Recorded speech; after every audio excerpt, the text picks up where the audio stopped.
who do I need to attend this meeting? If we come up with a solution, do I need to run it by someone? Would it be useful to have that person in there at the time?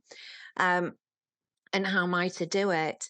And again, thinking creatively about it, could I do a warm up to a problem solving exercise to get people in the right headspace?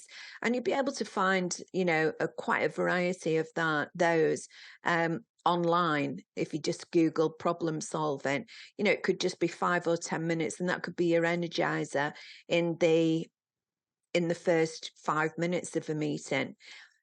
So, what are your outcomes? What do you want to achieve and why?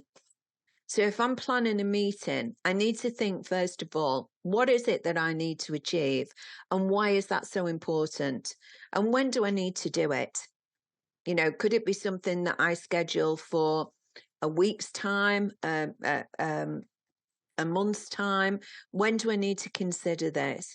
But what are my outcomes and why are they important? What is the purpose of it? Because I will share that beforehand with the people who I want to attend this meeting. I mentioned before about observing what's going on, and this is the intervention cycle.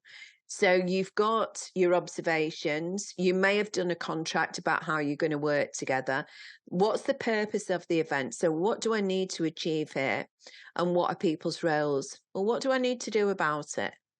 It might be that there's some conflict going on. That might be that their energy, they might be disengaged. Well, what do I need to do about it?